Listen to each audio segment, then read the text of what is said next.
Yes, welcome back to Race Education. So QED കെമിസ്ട്രിയുടെ സിലബസിൽ വളരെ വലിയ മാറ്റങ്ങളാണല്ലേ. ഒരുപാട് ചാപ്റ്ററുകൾ നിങ്ങൾക്ക് കംപ്ലീറ്റ് ആയിട്ട് ഒഴിവാക്കേണ്ടത്, എസ്പെഷ്യലി ഇനോർഗാനിക് ചാപ്റ്റേഴ്സ് ഒഴിവാക്കി, ഡിലീറ്റഡ് ചാപ്റ്റേഴ്സ് മൊത്തം ഒഴിവാക്കിക്കൊണ്ടാണ് പുതിയ സിലബസ് വന്നിരിക്കുന്നത്. എനിക്ക് തോന്നുന്നു പുതിയതായിട്ട് ആദ്യമായിട്ട് എക്സാം എഴുതുന്ന കുട്ടികളെ സംബന്ധിച്ച് അവർക്ക് ഇതിനെപ്പറ്റി വലിയ അറിവുണ്ടാവില്ല. കാരണം കഴിഞ്ഞ വർഷങ്ങളിലൊക്കെ ഓൾഡ് NCERT പ്രകാരം ഇത്തവണ ഡിലീറ്റ് ചെയ്ത ചാപ്റ്റേഴ്സ് ഒക്കെ ആ ഒരു സിലബസിൽ നമ്മൾ ഫോളോ ചെയ്തിരുന്നു. അപ്പോൾ ഡിലീറ്റഡ് ചാപ്റ്റേഴ്സ് ഒക്കെ പഠിക്കേണ്ടതായിട്ടുണ്ടായിരുന്നു. അപ്പോൾ പ്രീവിയസ് ഇയർ ക്വസ്റ്റ്യൻസ് ഒക്കെ നിങ്ങൾ നോക്കുന്ന സമയത്ത് പല ക്വസ്റ്റ്യൻസും ചിലപ്പോൾ ഇവർക്ക് അറിവുണ്ടാവില്ല. കാരണം അതൊക്കെ ഡിലീറ്റഡ് ചാപ്റ്റേഴ്സിൽ നിന്നുള്ള ചോദ്യങ്ങളാണ്. അപ്പോൾ ആ ചാപ്റ്റേഴ്സ് എല്ലാം ഇത്തവണത്തെ സിലബസിൽ ഒഴിവാക്കി. അതായത് കൃത്യമായ സ്ട്രാറ്റജി വെച്ച് ഒരു ടൈം ബൗണ്ടറി വെച്ചിട്ട് പഠിച്ചു കഴിഞ്ഞാൽ QET ഈസി ആയിട്ട് എന്ത് ചെയ്യാൻ പറ്റും, നിങ്ങൾ സ്കോർ ചെയ്യാൻ പറ്റും, നിങ്ങൾക്ക് ഇഷ്ടപ്പെട്ട കോളേജുകൾ അഡ്മിഷൻ ഒക്കെ നേടാൻ പറ്റും. നിങ്ങൾ സിലബസ് അറിഞ്ഞ് മാത്രം പഠിക്കുക. കാരണം സിലബസിലുള്ള ടോപ്പിക്സിൽ നിന്ന് മാത്രമായിരിക്കും ചോദ്യങ്ങൾ വരിക. ആദ്യത്തേത് സൊല്യൂഷൻസ് അല്ലെ. സൊല്യൂഷൻസിൽ ഓൾമോസ്റ്റ് എല്ലാ ടോപ്പിക്കും നമുക്ക് എന്ത് ചെയ്യാം, അതിൽ കവർ ചെയ്തിട്ടുണ്ട്. ഓൾ ടോപ്പിക് നമുക്ക് ചാപ്റ്ററിലെ ടോപ്പിക് അല്ല ഡിലീറ്റ് ചെയ്തിരിക്കുന്നത്, ചാപ്റ്റർ കംപ്ലീറ്റ് ആയിട്ട് ഡിലീറ്റ് ചെയ്തിരിക്കുന്നത്. ഓക്കെ, യെസ്, ചാപ്റ്ററിൽ വലിയ മാറ്റമൊന്നുമില്ല. മാത്രമായിരിക്കും പ്ലസ് ടുവിലെ ആദ്യത്തെ ചാപ്റ്റർ വരുന്നത് സൊല്യൂഷൻസ് ആണ്. അതിന് മുൻപുള്ള സോളിഡ് സ്റ്റേറ്റിൽ നിന്നൊക്കെയുള്ള കാര്യങ്ങൾ ഡിലീറ്റഡ് ആയിരിക്കും. ആ ചാപ്റ്റേഴ്സ് ഒന്നും എക്സാമിന് ഉണ്ടാവില്ല. നന്നായിട്ട് MCQ പ്രാക്ടീസ് ചെയ്യാന്നുള്ളത്.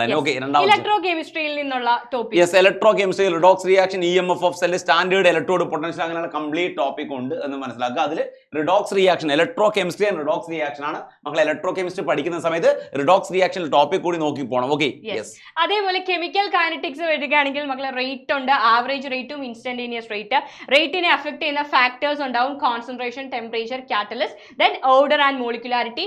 റേറ്റിലോ ഉണ്ടായിരിക്കും specific rate constant, integrated rate equation, half life, അത് സീറോ ഓർഡറിന്റെയും ഫസ്റ്റ് ഓർഡറിന്റെയും. അതായത് NCERT എന്താണോ അത് തന്നെയാണ് ഫോളോ ചെയ്യുന്നത്. കൊളീഷൻ തിയറി ഉണ്ടായിരിക്കും, ആക്ടിവേഷൻ എനർജിയും അരീനിയസ് ഇക്വേഷനും. കംപ്ലീറ്റും നമ്മുടെ NCERT സിലബസിനെ ബേസ് ചെയ്ത് ഫോക്കസ് ചെയ്ത് മാത്രമായിരിക്കും കൈനറ്റിക്സിൽ നിന്നുള്ള ചോദ്യങ്ങൾ. അതിനുശേഷം D&F ബ്ലോക്ക്. അതിന് ഇൻട്രൊഡക്ഷൻ, ഇലക്ട്രോണിക് കോൺഫിഗറേഷൻ ഉണ്ട്, ഒക്കറൻസ് ഉണ്ട്, characteristics of transition metals, general trends and properties of the first row transition metals, അവരുടെ metallic character, ionisation enthalpy, oxidation സ്റ്റേറ്റുകൾ, ionic radii, colour, catalytic property, magnetic property, interstitial compounds, alloy formation, preparation and properties of potassium dichromate and potassium permanganate. അത് important ആയിട്ടുള്ള topic തന്നെയാണ്. Lanthanoids, actinoids, complete ടോപ്പിക്സും D&F ബ്ലോക്കിൽ നിന്നുണ്ടായിരിക്കും. Deleted portions syllabus നോക്കുന്ന സമയത്ത് topic wise തന്നെ നോക്കും. ഓരോ ടോപ്പിക് എടുത്തങ്ങ് പഠിച്ചാൽ മതി. ഓരോ ടോപ്പിക് എടുക്കുക, അതിനായിട്ട് റിലേറ്റ് ചെയ്ത ക്വസ്റ്റ്യൻസ് പ്രാക്ടീസ് ചെയ്യുക. അറ്റ്ലീസ്റ്റ് നിങ്ങൾ എന്ത് ചെയ്യുക, 200 ക്വസ്റ്റൻ എങ്കിലും മിനിമം എന്ത് ചെയ്യുക, ഒരു ചാപ്റ്റേഴ്സിന് പ്രാക്ടീസ് ചെയ്യണം. എനിക്കൊന്ന് പുതുതായിട്ട് പ്രിപ്പയർ ചെയ്യുന്ന ഒരു PYQനെ മാത്രം ഡിപ്പെൻഡ് ചെയ്യരുത്. നമ്മൾ പറഞ്ഞതുപോലെ ഡിലീറ്റ് ചെയ്ത പല ടോപ്പിക്കിൽ നിന്നുള്ള ചോദ്യങ്ങളും പ്രീവിയസ് ഇയറിൽ നിങ്ങൾക്ക് കാണാം. അത് നിങ്ങളെ കൺഫ്യൂസ്ഡ് ആക്കും. കെമിസ്ട്രിയിൽ ഏകദേശം 30% ടോപ്പിക് ക്വസ്റ്റ്യനും ഡിലീറ്റഡ് ടോപ്പിക് എന്നായിരിക്കും ഉണ്ടാവുക. തീർച്ചയായിട്ടും ആ ടോപ്പിക്കിന്റെ വെയിറ്റേജ് പോകുന്നത് എങ്ങോട്ട് എന്ന് പറയാൻ പറ്റില്ല. മോസ്റ്റ് പ്രോബ്ലി ഓർഗാനിക്കിലേക്കോ അല്ലെങ്കിൽ ഫിസിക്കലേക്കോ ആയിരിക്കും അല്ലേ.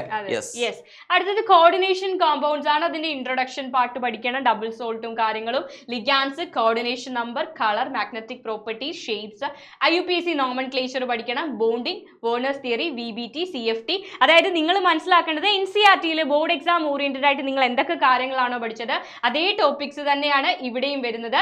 കോർഡിനേഷൻ കോമ്പൗണ്ട്സിന്റെ ഇമ്പോർട്ടൻസ് ഉണ്ട്, സ്ട്രക്ചർ ഉണ്ട്, അവരുടെ സ്റ്റീരിയോ ഐസോമറിസം കാര്യങ്ങളും പഠിക്കേണ്ടതായിട്ടുണ്ട്. അടുത്തത് ഓർഗാനിക്കിന്റെ ചാപ്റ്റർ. ഹാലോ ആൽക്കെൻസ്, ഹാലോ അറൻസ് ഓർഗാനിക് ആണ് നിങ്ങൾ ശ്രദ്ധിക്കേണ്ടത്. ചിലപ്പോൾ ഇനോർഗാനിക് ഡിലീറ്റ് ചെയ്ത ടോപ്പിക്കിന് ചിലപ്പോൾ വെയിറ്റേജ് വരാൻ ചാൻസ് ഓർഗാനിക്കിനായിരിക്കാം. അപ്പോൾ ഹാലോ ആൽക്കെൻസിന് ഹാലോ അറൻസിൽ nomenclature, nature of carbon halogen bond, physical and chemical properties, optical ഐസോമറുമായിട്ട് ബന്ധപ്പെട്ട് SN1ന്റെയും SN2ന്റെയും ഒപ്റ്റിക്കൽ ഐസോമറും ചോദിക്കാറുണ്ട്. ഹാലോ അറൻസിലെ nature of carbon halogen bond, substitution reaction, അതായത് ഡയറക്റ്റീവ് ഇൻഫ്ലുവൻസ്, ഓർത്തോപാര ഡയറക്റ്റിംഗ് ആണോ മെറ്റാ ഡയറക്റ്റിംഗ് ആണോ എന്നൊക്കെ ചോദിക്കും. യൂസ് ആൻഡ് N1 ലെഫ്റ്റ് of dichloromethane, trichloromethane, tetrachloromethane, iodoform, freon, DDT പോലുള്ള പോളിഹാലോജൻ കോമ്പൗണ്ടുകളെ പറ്റി പഠിക്കാനാണ്. അടുത്ത chapter alcohol, phenols and ethers ആണ്.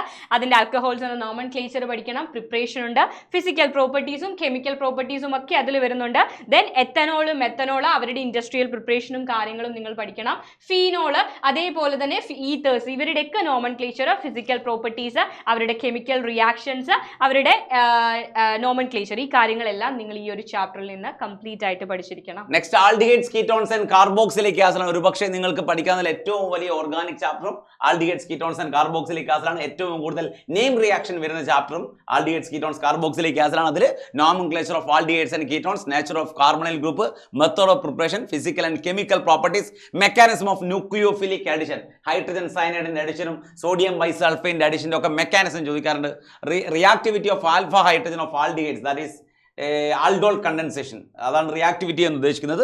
അതുപോലെ തന്നെ കാലിസറോ റിയാക്ഷൻ. പിന്നെ കാർബോക്സിലിക് ആസിഡിലേക്ക് വരുന്ന സമയത്ത് ഇമ്പോർട്ടൻ്റ് ആയിട്ടുണ്ടാവുക acidic nature of carboxylic acid, method of preparation of carboxylic acid, physical and chemical properties. അപ്പോൾ ഈ സിലബസ് മനസ്സിലാക്കിയ ശേഷം മാത്രം നിങ്ങൾ പ്രീവിയസ് ഇയർ ക്വസ്റ്റ്യൻസ് വർക്ക്ഔട്ട് ചെയ്യുക, സോൾവ് ചെയ്യുക, അത് മസ്റ്റ് ആയിട്ടുള്ള കാര്യമാണ്. അടുത്തത് 2 ചാപ്റ്റേഴ്സും കൂടിയാണ്, അമൈൻസും ബയോമോളിക്യൂൾസും. അമൈൻസ് നമ്മൾ പറയുന്ന പോലെ തന്നെ ഓർഗാനിക്കിൽ എല്ലാ ചാപ്റ്റേഴ്സും പോലെ തന്നെ അമൈൻസ് ആൻഡ് നോമൻക്ലേച്ചർ, അവരുടെ ക്ലാസിഫിക്കേഷൻ, അവരുടെ physical properties, methods of preparation, അവരുടെ കെമിക്കൽ പ്രോപ്പർട്ടീസ്, യൂസസ്, പിന്നെ പ്രൈമറി സെക്കൻഡറി ടെർഷ്യറി അമൈൻസിന്റെ ഐഡന്റിഫിക്കേഷൻ ടെസ്റ്റ് പഠിക്കണം, ഡയസോണിയം സോൾട്ട് പഠിക്കണം, അതിന്റെ preparation, chemical reactions and importance in synthetic organic chemistry. ഈ സിലബസിലുള്ള എല്ലാ പോയിന്റ്സും നിങ്ങൾ കവർ ചെയ്തു എന്ന് നിങ്ങൾ ഉറപ്പുവരുത്തുക.